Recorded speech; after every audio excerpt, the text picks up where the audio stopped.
রাজ্য সরকারের নতুন পদক্ষেপ ক্যান্সার প্রতিরোধ। সেই কারণেই বিনামূল্যে এইচপিভি ভ্যাকসিন প্রদান শুরু রাজ্যে। রাজ্য সরকার গুরুত্বপূর্ণ একটি পদক্ষেপ নিল নারীদের জন্য। ক্যান্সারের ঝুঁকি কমাতে শনিবার থেকে রাজ্য জুড়ে বিনামূল্যে এইচপিভি অর্থাৎ হিউম্যান প্যাপিলোমা ভাইরাস ভ্যাকসিন প্রদান কর্মসূচির সূচনা করা হলো। শনিবার কলকাতা থেকে ভার্চুয়ালি এই কর্মসূচির উদ্বোধন করেন রাজ্যের মুখ্যমন্ত্রী।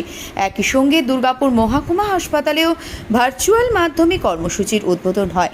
পরে সেখানে প্রদীপ প্রজ্বলনের মাধ্যমে আনুষ্ঠানিকভাবে ভ্যাকসিন প্রদান কর্মসূচির সূচনা করেন পশ্চিম বর্ধমান জেলা শাসক পন্নাবালাম এস। দুর্গাপুর পশ্চিমের বিধায়ক লক্ষণ ঘড়ুই, জেলার মুখ্য স্বাস্থ্য আধিকারিক ডক্টর মোহাম্মদ ইউনুস সহ স্বাস্থ্য দপ্তরের আধিকারিক ও চিকিৎসকরা।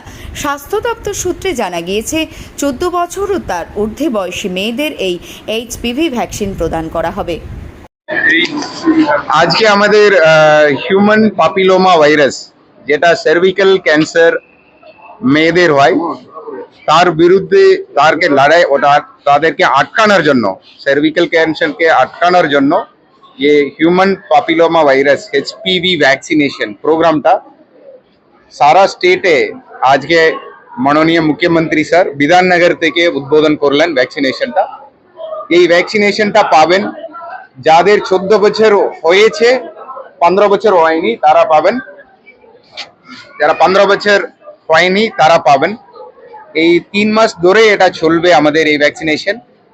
আমাদের যত আমাদের গভর্নমেন্ট এস্টাবলিশমেন্ট আছে, sub divisional hospital, district hospital এবং রুরাল হসপিটাল বিপিএসসি, এখানে ওয়েডনেসডে ছাড়া বাকি দিনে একটা নির্দিষ্ট ঘরে এই ভ্যাকসিনেশনটা হবে।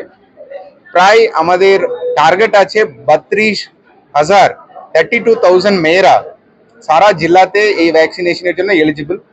আমরা এরপরে স্কুলের সঙ্গে মিটিং করব, যারা ক্লাস 8, 9 এই এজ গ্রুপে যারা আছে থাকতে পারে, আমরা ওদেরকে আমাদের সেন্টারগুলোতে নিয়ে আসার ব্যবস্থা করব। তারপরে 3 মাস পরে এটা রুটিন ইমিউনাইজেশনে ঢুকে যাবে। তারপরে যার যেমন 14 বছর হবে, তো আমাদের যেটা রুটিন ইমিউনাইজেশন যেখানে হবে ওখানে এই ভ্যাকসিনেশনটা ফ্রি অফ কস্ট পেতে পারে। জানাবো প্রধানমন্ত্রী নরেন্দ্র মোদীজিকে, স্বাস্থ্যমন্ত্রী নাড্ডাজিকে, পশ্চিম মাননীয় মুখ্যমন্ত্রী শুভেন্দু অধিকারী আজকে তিনি উদ্বোধন করেছেন এইচপিভি টিকাকরণ। সারা বাংলায় প্রায় 335 স্থানে এই ধরনের টিকাকরণের কাজ উদ্বোধন হয়ে গেল। এটা আগেও বাইরে ছিল, বাইরে নেওয়া হতো, বিরাট অঙ্কের টাকা নেওয়ার ফলে অনেক গরিব মহোদয় করতে পারতেন না। আজ সরকারের পক্ষ থেকে এটা করা হলো।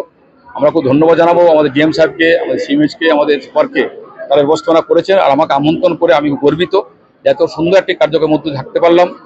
ক্যান্সারের মতো মারণ রোগের বিরুদ্ধে সুরক্ষা গড়ে তুলতে এই ভ্যাকসিন বিশেষ ভূমিকা পালন করবে।